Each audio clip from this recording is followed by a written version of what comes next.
Voy a dar inicio a la ponencia del día de hoy, a la plática que tengo para compartir con ustedes, que es precisamente bioética en México y su evolución a partir de las grandes transformaciones de la historia nacional. Creo que el doctor Manuel Ruiz de Chávez tuvo la gentileza de invitarme, como siempre sabe que voy a estar aquí contribuyendo como él lo hace con nosotros en todos los sentidos, y por esa situación estoy muy agradecida, y también a todas quienes colaboran aquí en la Comisión Nacional de Bioética con un sentido humanístico y de valores y de gentileza, y a todos, a todas y a todos, pero como son mayoría mujeres digo todas.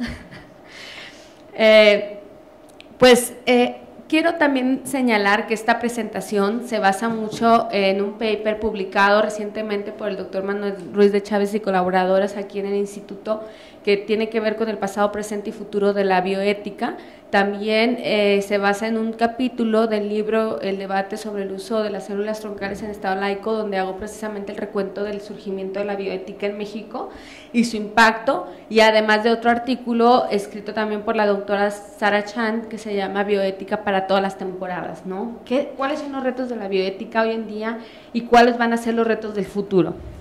Entonces, todas estas contribuciones intelectuales combinadas pues me dan muchísima herramienta para compartir el día de hoy con ustedes cuáles son los retos del pasado y cuáles serán los del futuro. ¿Qué significa ser una buena bioética o hacer buena bioética? Bueno, realmente no podemos considerar que hay una buena bioética, porque debemos de considerar que hay distintas éticas para estudiar las reflexiones que nos ponen los problemas morales o dilemáticos en los distintos ámbitos de aplicación de la bioética. Por eso hoy en día no podemos decir que hay una buena bioética, pero sí podemos decir que tenemos buenos argumentos en bioética, para la reflexión bioética, y lo que nos interesa desde la filosofía y desde la ética es tener buenos argumentos para poder avanzar las posturas, que no son iguales todas, porque todos tenemos razones para defender un punto desde la bioética. Por tanto, una buena bioética nos invita a tener argumentos congruentes y buenas razones para generar argumentos respecto de una perspectiva filosófica determinada. ¿Cuál es la función de la bioética en las políticas públicas? Pues precisamente la de tratar de llevar buenos argumentos para el beneficio de toda la comunidad. Y esto puede ser problemático y difícil, porque muchas posturas de la bioética no nos llevan siempre a tener políticas públicas para todo, pero hoy en día es muy importante la reflexión bioética en políticas públicas, porque tenemos cuestiones importantes, por ejemplo, el desarrollo de la vacuna del Zika, que justo acababa de estar en otro evento hablando de este tema, y la inclusión, el deber ético que tenemos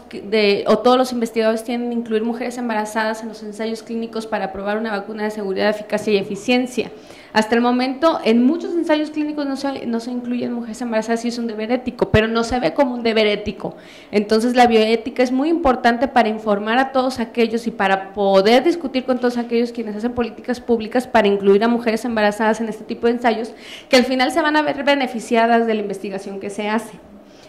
pero con todas las medidas de seguridad que se tienen que llevar a cabo en un ensayo clínico.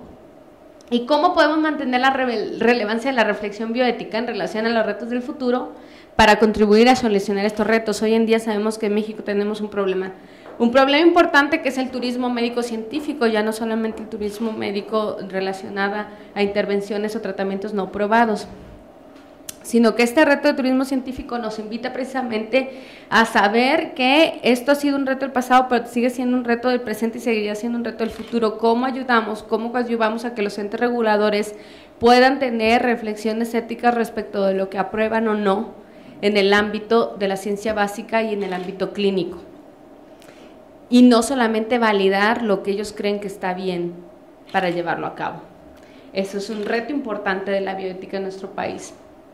Y hoy es mucho más importante, y ha tenido mucha importancia a través de la incorporación de los derechos humanos en nuestro país. Ya no voy a detenerme en qué significan los derechos humanos, pero sí sabemos que son un conjunto de prerrogativas que al final se positivizan en constituciones en el mundo, constituciones locales que establecen precisamente cuáles son los derechos humanos que goza cualquier persona como individuo,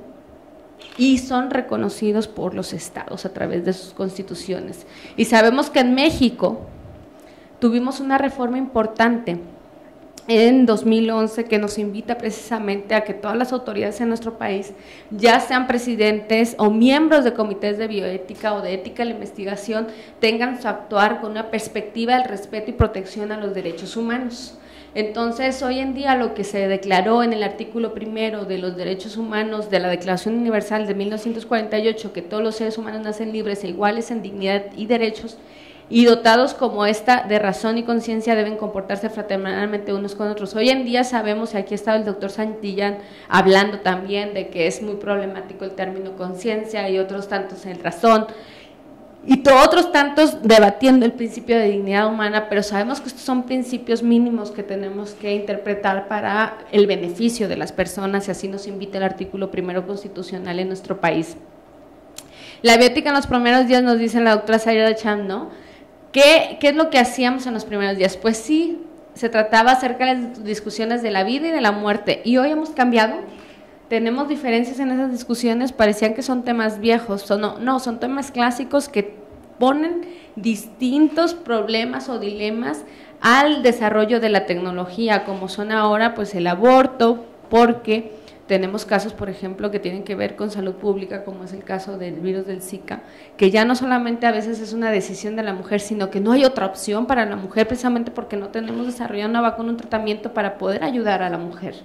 Entonces el aborto ya no se vuelve una opción, y lo que estamos analizando es que es algo a lo que nadie se quiere exponer. Y ahora entonces, ¿cómo analizamos ese dilema? El estatus moral del embrión también ahora es problemático por el desarrollo de las técnicas de reemplazo mitocondrial, la edición genética, son una realidad. En épocas pasadas los veíamos como experimentos mentales, como qué sucede y cómo vamos a resolver en caso de que podamos editar un embrión humano, en caso de que podamos precisamente manipular células para no transmitir enfermedades mitocondriales. Hoy en día son una realidad. Y bueno, aquí juegan los principios de derechos humanos un rol muy importante, porque se trata de actuar con igualdad, respetar la libertad, que está ligada a la autonomía y se expresa en el artículo 1 constitucional, y siempre atender al progreso, porque son los principios que se encuentran en el artículo 1 constitucional. Todos somos iguales ante la ley y vamos a tratarnos iguales con precisamente las diferencias que implica estar en una sociedad tan heterogénea como la nuestra. La libertad precisamente se hace material cuando podemos tener opciones, como lo dije. A veces esta libertad no se consolida porque realmente no hay una opción distinta a lo que tienes enfrente. Entonces debemos de garantizar siempre que el Estado nos dé opciones para decirnos libres. El progreso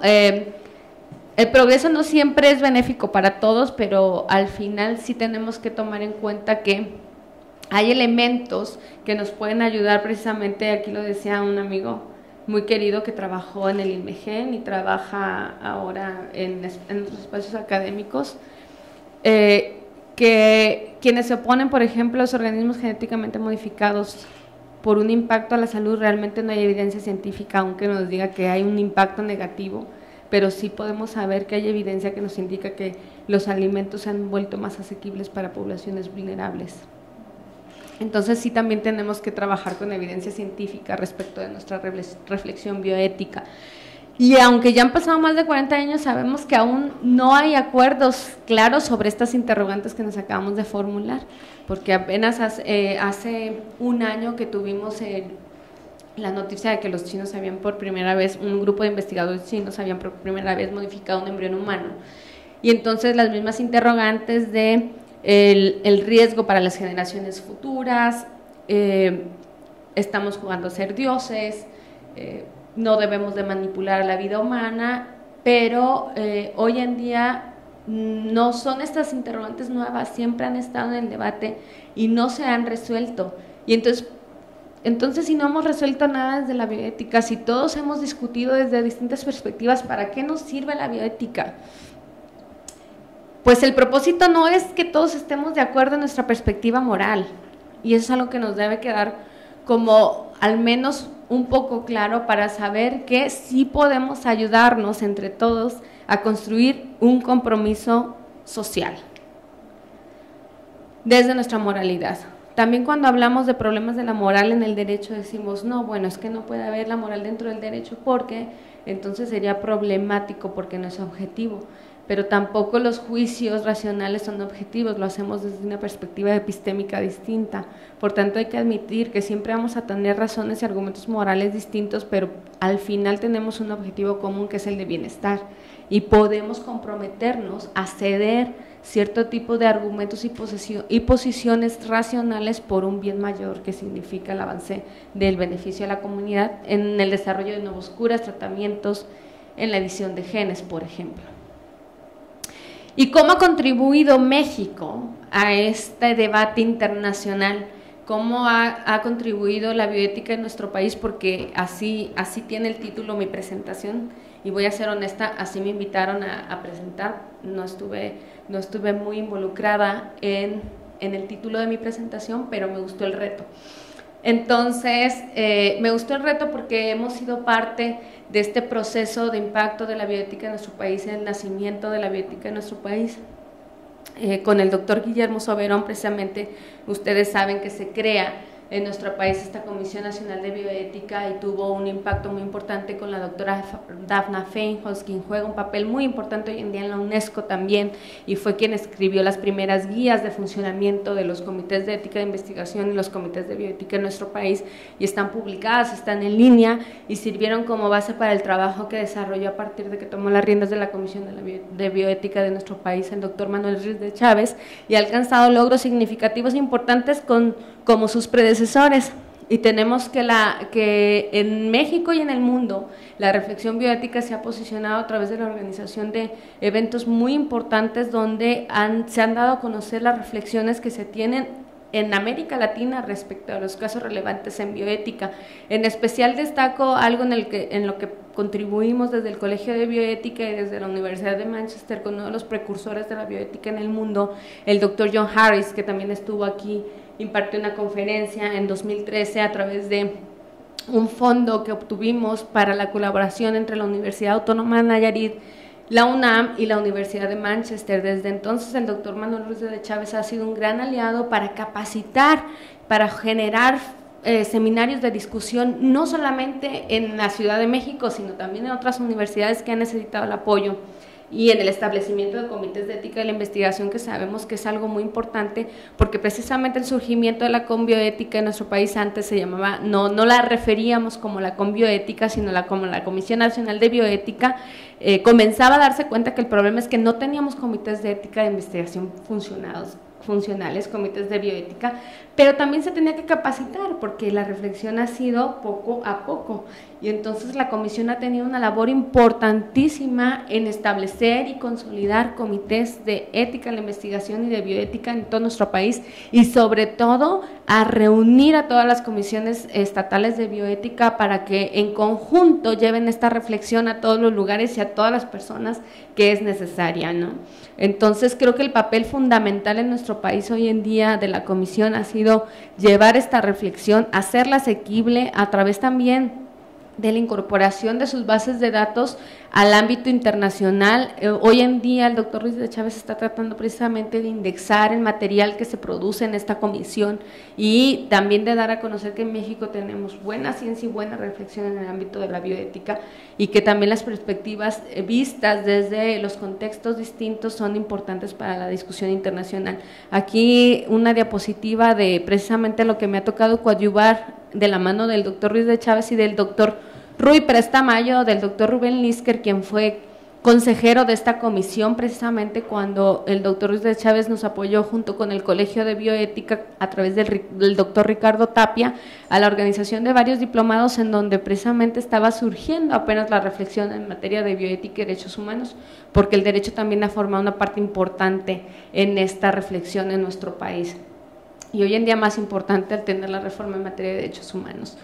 Y bueno, a raíz de todas estas reflexiones es que hoy me encuentro aquí hablando precisamente, era un poco de la justificación porque Mauricio está hablando de la bioética y su evolución a partir de las transformaciones en México, porque la bioética ha estado en nuestro país a través de las grandes transformaciones, y precisamente antes la Comisión Nacional de Bioética no tenía en la Ley General de Salud la potestad de llevar a cabo el registro y el seguimiento de los comités de ética de la investigación y los comités hospitalarios de bioética. Lo tenía la COFEPRIS y ahora es formalmente la Comisión Nacional de Bioética quien lleva toda esta actividad y le sirve como un brazo importante a la Comisión Federal para regular y prevenir los riesgos sanitarios, que debe de coadyuvar precisamente a que tenga una mejor vigilancia sobre la buena ciencia que se hace en nuestro país y la aplicación clínica que se hace de la buena ciencia en nuestro país. Entonces creo que ha sido uno de los avances más importantes y celebramos el centenario de la Constitución porque desde el año pasado que se nos invitó precisamente a reflexionar sobre los dilemas de la bioética y bioderecho en el ámbito clínico de nuestro país, fue la primera vez que pusimos los principios de la bioética como vinculados al artículo 1 de nuestra Constitución. Y esto puede ser motivo de discusión, pero bueno, en el artículo 1 de la Constitución nos habla que todos debemos de observar nuestro actuar, cualquier autoridad, con la perspectiva de protección de los derechos humanos en lo que más le beneficia a las personas y siempre respetando su libertad y dignidad. Entonces ya tenemos el principio de beneficencia, el principio de autonomía, el principio de dignidad y siempre en lo que más favorezca, o sea, no maleficencia. Y en el ámbito de la justicia, todas las autoridades tienen la obligación de velar. Entonces, para muchos bioeticistas, por ejemplo, en estos debates, en estos foros me han dicho, ¿dónde ve usted los principios de la bioética? Entonces, esta es mi interpretación del artículo 1 constitucional ligado a los principios de la bioética.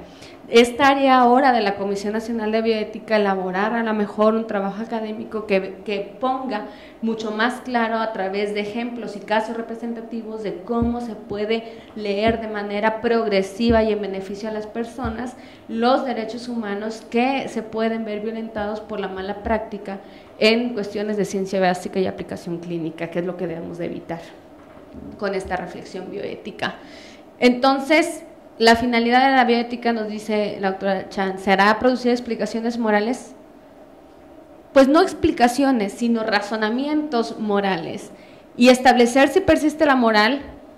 siempre va a estar en nuestra sociedad y todos tenemos una postura moral respecto de distintos dilemas. Entonces, no se va tampoco establecer una expertise moral, y lo dice el doctor Santillán, quienes forman parte de los comités de bioética, de ética de la investigación, no tienen que ser bioeticistas, porque todos tenemos una moral y cualquier persona puede tener una reflexión moral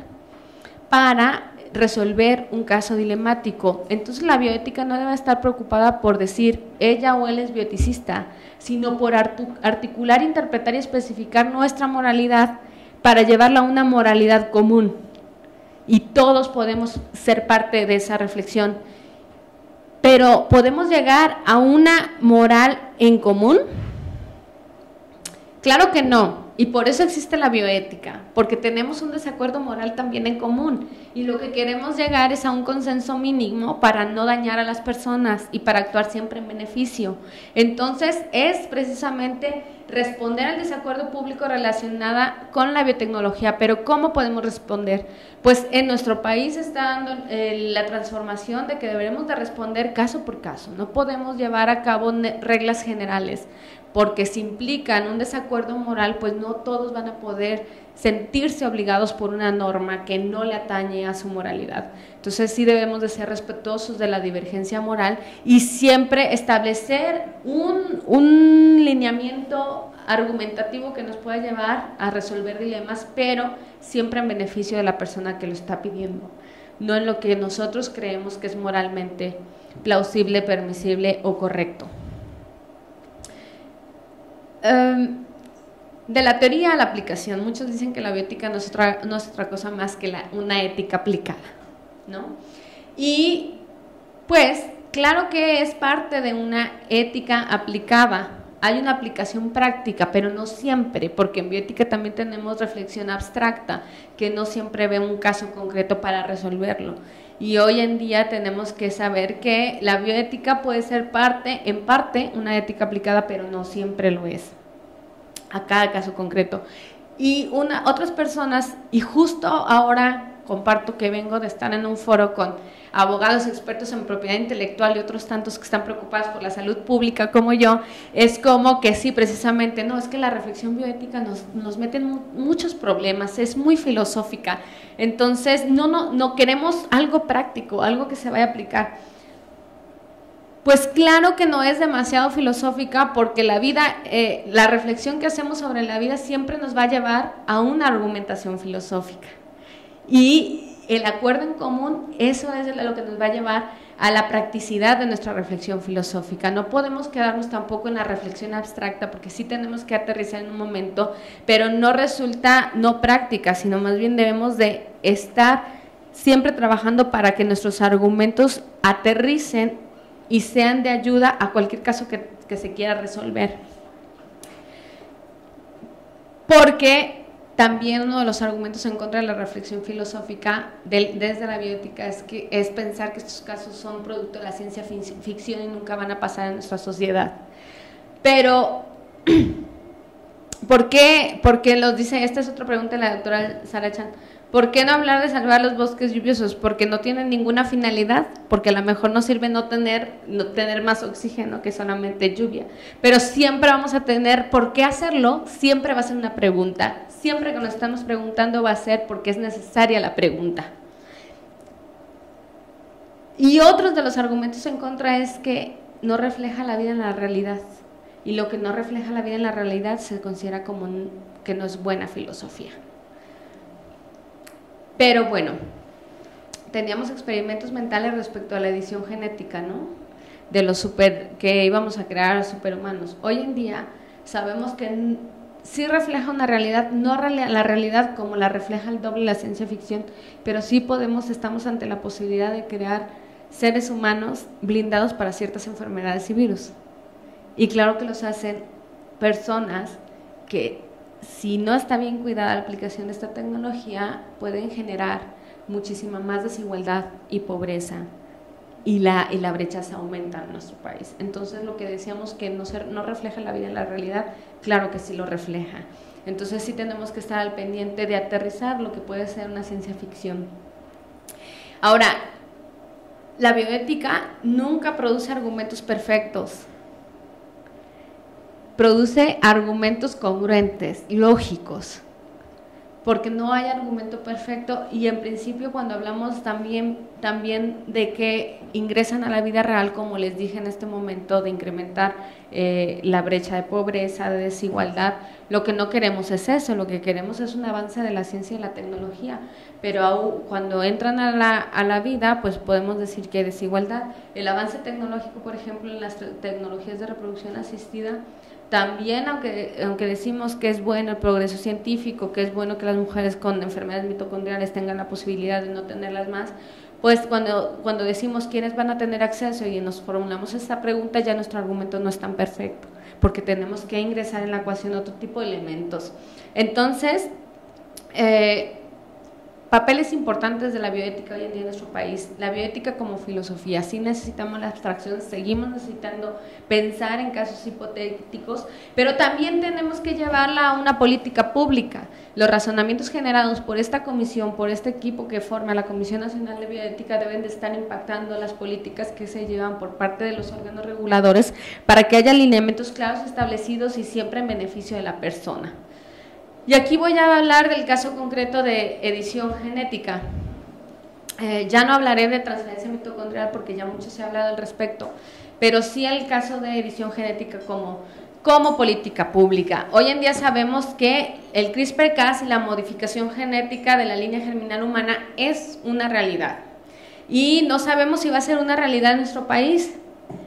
pero sabemos que la UNESCO, al menos en sus declaraciones, establece el principio precautorio como un elemento moral para no llevar esto a la aplicación en humanos, porque existen riesgos y obstáculos metodológicos que no han sido superados. Sin embargo, hoy en día sabemos que con el CRISPR-Cas hemos superado los obstáculos metodológicos. Entonces, lo que debemos de preguntarnos es si todavía puede ser vigente este principio precautorio establecido por la UNESCO. Y si lo queremos tener, y si lo queremos llevar. Es muy importante que esto lo tenga cualquier comité de ética de la investigación y de bioética en su argumentación respecto a la aprobación de un ensayo clínico o de un protocolo de investigación en ciencia básica, porque en principio precautorio siempre nos debe llevar a evaluar los riesgos y beneficios, sin embargo no como un obstáculo, sino precisamente establecer cuáles son los riesgos y beneficios de cada investigación, porque hasta antes lo habíamos entendido como algo que no se puede hacer porque tiene obstáculos. Díganme ustedes, solamente me gustaría que me mencionen una sola acción que no genera un riesgo en nuestras vidas. Todo genera un riesgo. Entonces, la evaluación de riesgos para prevenir daños es importante, pero la evaluación de riesgos para obstaculizar investigación creo que no sería la lectura idónea, porque de cualquier manera las situaciones suceden en nuestro país y lo vamos a ver. La eugenesia nos llama, este principio precautorio también nos llama a no tener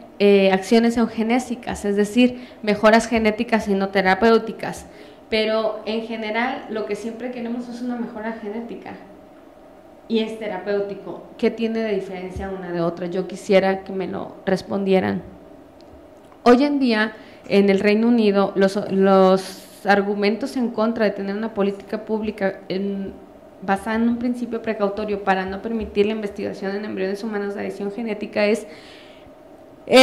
porque precisamente se estarían alterando las generaciones futuras, pero los científicos dicen, bueno, pero si yo sigo investigando con embriones no viables de las tecnologías de reproducción asistida, nunca voy a tener datos suficientes sobre los riesgos que tengo al uso de esta tecnología, porque estoy utilizando material genético que no es un material óptimo para saber qué es lo que va a suceder. Entonces, ¿por qué tenemos que seguir esperando a tener limitación en investigación en embriones no viables y quimeras? Es más efectivo en embriones sanos sin llegar a una finalidad reproductiva, y eso también se estableció en el grupo Hinton en 2015, que se reunió en la Universidad de Manchester para precisamente llamar a un diálogo público y abierto respecto al uso de las nuevas tecnologías en la definición de riesgos, pero no como un obstáculo para llevar a cabo ciencia básica. Y cuando tengamos suficiente medición de riesgos, pues podemos llevarlo a una etapa reproductiva. ¿Y por qué señalamos eso? Porque México ya ha sido un claro ejemplo que es un mercado para terapias de investigaciones no probadas.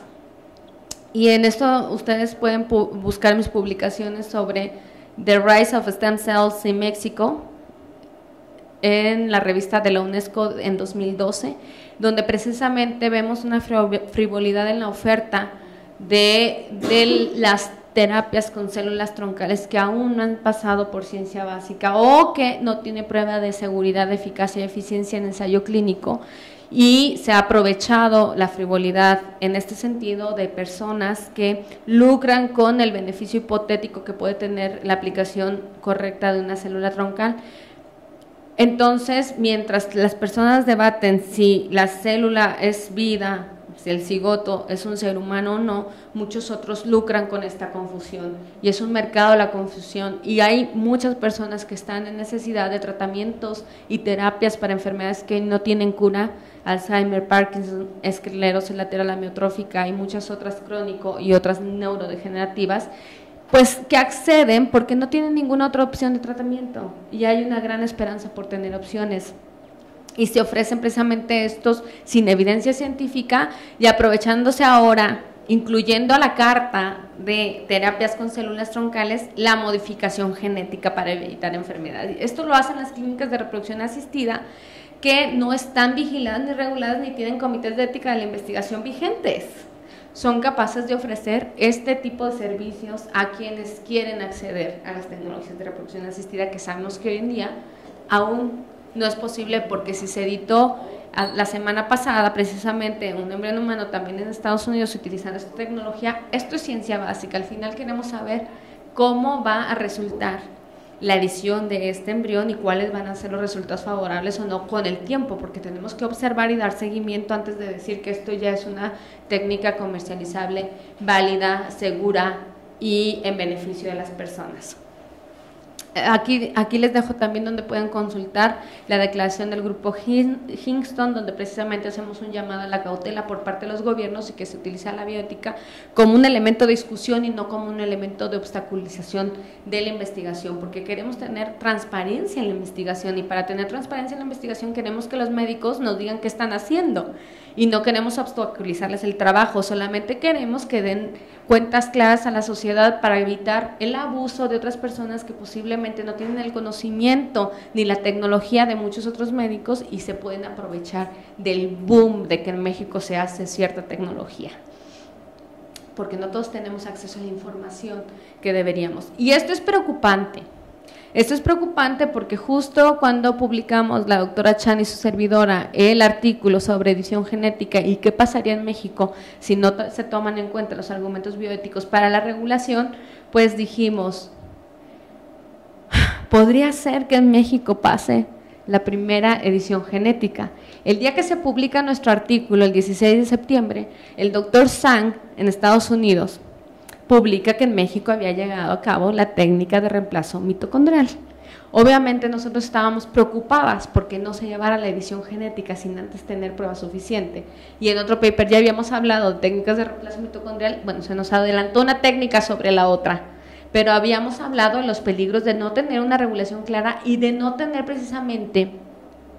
transparencia en el uso de esta tecnología, y los puede llevar precisamente a que otros investigadores que están limitados, rigurosamente vigilados en sus países, vengan a jurisdicciones donde hay menos regulación y más acceso a la tecnología y puedan llevar a cabo técnicas que en sus países no están autorizadas. Sin embargo, esto va a llevar otra vez a una confusión por parte de la sociedad, porque van a creer que esto es posible en todas las clínicas de reproducción asistida, y cualquiera que les venda como parte de sus tratamientos de infertilidad la edición de genes o la transferencia mitocondrial para evitar enfermedades, lo van a creer, porque no tenemos precisamente una regulación específica para las tecnologías de reproducción asistida y todas las demás técnicas de hoy en día edición genética. La regulación y la cooperación internacional es necesaria, porque no es un problema de México solamente, y lo decíamos, es un problema de todas las naciones. Y la semana pasada, precisamente la FDA, el fin de semana pasado, le envió una carta al doctor Zhang para invitarlo a que cumpliera con la legislación vigente en aquel país, que no permite la modificación de embriones humanos. También le pidió que le explicara cómo fue que importó a nuestro país un embrión modificado si tampoco le autorizó ninguna licencia para exportar. Y ahora esperemos que COFEPRIS y México dé una explicación y una carta similar a la que la FDA. La pueden consultar en la página de la Food and Drug Administration de los Estados Unidos, porque la carta es pública, está abierta y dirigida al doctor Zhang. Y lo invita a que deje de decir que va a ir a países con menos jurisdicción a hacer lo que no puede hacer en Estados Unidos, porque en principio, como lo establecimos también en otro paper, César Palacios, su servidora, en México no se puede llevar a cabo esta aplicación si no es para resolver problemas de fertilidad. Y aparte, si dicen que solamente importaron el embrión genéticamente modificado, le dice la FDA que eso está prohibido allá. Entonces no lo hizo allá, o si lo hizo allá tendrá que ir a rendir cuentas y que le explique cómo es que importa a México si no le otorgó licencia para importar. Entonces acá las autoridades reguladoras nos deben de decir cómo es que le dio cabida a la importación de material genético, que para muchos científicos en nuestro país es muy difícil importar. Por cierto, se les pierden células en el trayecto a México porque no reúnen los requisitos aduanales suficientes ni los permisos y licencias sanitarias. Entonces la FDA le pide cuentas al doctor Zhang. Hasta hoy, esta carta fue emitida el viernes pasado, hasta hoy el doctor Zhang no ha dado ninguna respuesta, ni tampoco la autoridad reguladora mexicana lo ha hecho, y esperemos coadyuvar en esta postura pública, porque en México sí se hace buena bioética, sí se tiene reflexión pública sobre lo que está sucediendo, sí queremos mejor regulación, y creo que desde aquí, desde la plataforma de la Comisión Nacional de Bioética, estamos en toda la disposición para coadyuvar a que sea un diálogo transparente y que todas las clínicas se vean beneficiadas de esta transparencia y de esta innovación, con todos los elementos necesarios para tener un país que sea visto como productor de buena ciencia, no como aquel país maquilador de la buena ciencia que se puede hacer en otros lados. Como les digo, el debate en nuestro país ha estado enfrascado en la no utilización de embriones para la derivación y extracción de células troncales, es decir, enfrascado porque si el embrión cigoto o una célula tiene el derecho a la vida o no. Sin embargo, hoy en día tenemos muchísimas clínicas de reproducción asistida que tienen congelados embriones esperando a ser implantados. Entonces podríamos hablar que si es una persona, si es un individuo, de que tenemos a miles de personas secuestradas en las clínicas de reproducción asistida. La prohibición no nos va a llevar a resolver los problemas que tenemos hoy en día. La buena regulación flexible, basada en los principios que la bioética y la Constitución nos marca, nos podría llevar a evitar lo que hoy sí tenemos en nuestro país. Un mercado de turismo médico con células troncales en el cual se pueden añadir al catálogo la edición genética y en el cual hoy en día tenemos en el catálogo, como lo ha publicitado Sang y la clínica New Hub en nuestro país, la transferencia mitocondrial, sin tener un diálogo transparente respecto de estas nuevas tecnologías genéticas. Las lagunas normativas existen porque inclusive si se buscara tratar de sancionar en cuanto a edición genética, no lo vamos a poder lograr porque la ley de bioseguridad de nuestro país descarta de su jurisdicción la responsabilidad de regular la modificación genética al disponer que los seres humanos no son considerados organismos para los efectos de esa ley. Entonces es importante saber y que los legisladores y desde la Conbiótica nos ayuden a modificar estas legislaciones que sí existen pero excluyen a los seres humanos de su observancia, de su jurisdicción. Y ahí está el artículo 38 de la Ley General de Salud, 36 de la Ley de Bioseguridad y en concordancia con otros tratados internacionales. Ahora, otro punto importante, si bien la Ley de Bioseguridad descarta el ser humano, vamos a ver también que en la Ley General de Salud solamente se habla del genoma humano para la protección de datos personales, de datos sensibles y como patrimonio de la humanidad, pero nada se dice de la investigación que se puede hacer o no con este material genético. Y en nuestro paper también decimos, Sara Chan y su servidora, porque esto sucedió en Guadalajara, la transferencia o la manipulación genética, como muchos lo llaman, y no en la Ciudad de México, porque en la Ciudad de México sí está sancionada, sí tiene una pena llevar a cabo modificar el genoma humano de un embrión. Y en el Código Penal de Guadalajara, Jalisco, no existen estos artículos, el artículo 149 y 154. Entonces, esa es una respuesta para señalarles nada más de que sí se estudió también la sanción penal, pero no se estudió que también en la Constitución de Guadalajara, Jalisco, o de Jalisco en el Estado, se protege la vida desde el momento de la concepción. Y entonces la ley no es igual para todos, lo cual es una falta al respeto a los derechos humanos, una violación a los derechos humanos, porque Gire hasta el año pasado había reportado más de 33 mujeres encarceladas en Jalisco por haber interrumpido su embarazo, interrumpiéndose la vida. El doctor San publicó en su paper que había descartado 3 embriones. ¿Y dónde está la protección de la vida? Porque la vida se protege desde el momento de la Constitución, en la Constitución de Jalisco, ¿no? Entonces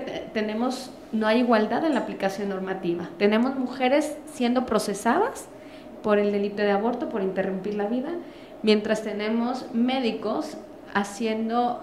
afirmaciones respecto de la investigación que es valiosa, que no es reprochable,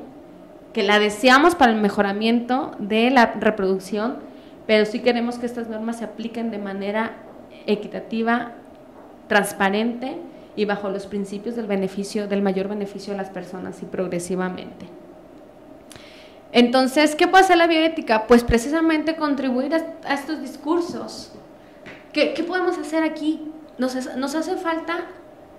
escribir reportes, lo que llaman en el No-Field Council of Bioethics, white papers, en el que en estos grandes foros que ha tenido la Comisión Nacional de Bioética se lleguen a entablar conversaciones con diferentes públicos. No queremos que solamente estén las posturas consecuencialistas, las posturas utilitarias, las deontológicas, las personalistas. Queremos entablar conversaciones con diferentes públicos porque, según lo que acabo de explicar, y espero que haya quedado un poco claro, pues no hay una sola perspectiva de la bioética. Y todos tenemos diferentes posturas morales respecto de los dilemas. Y este diálogo con diferentes públicos nos ayudará a promover reflexiones bien informadas, porque algunas veces los debates públicos basan sus argumentaciones más en prejuicios y en la falta de conocimiento de hasta dónde puede llegar la investigación científica y por tanto no llegamos a acuerdos en común. Entonces queremos diálogos con distintos sectores, con distintos públicos, para tener una información más o menos común, basada en evidencia científica, y llegar a consolidar los compromisos sociales y compromisos morales que pueden beneficiar a muchas personas en nuestro país. De esa manera podemos más influir en las decisiones sobre políticas públicas. Y si en algún momento me escucha el órgano regulador a través de esta videoconferencia, lo que buscamos es influir en las decisiones sobre políticas públicas de manera informada y en beneficio, no obstaculizar su trabajo, porque lo que buscamos desde la reflexión bioética precisamente es hacer un mejor mundo, un mundo mejor para todos, en donde todos podemos convivir. Y cierro con esta frase de Marie Curie: el día que el hombre se diese cuenta de sus profundas equivocaciones, habría terminado el progreso de la ciencia. Todos nos equivocamos y debemos de admitir que nos equivocamos tanto en el argumento, en la argumentación, en las acciones. Pero para eso existe el diálogo abierto. A través del disenso construimos consensos que nos ayude a obtener mejor conocimiento en beneficio de todos. Muchas gracias. Les dejo las fuentes de información de las que me basé para poder construir esta presentación.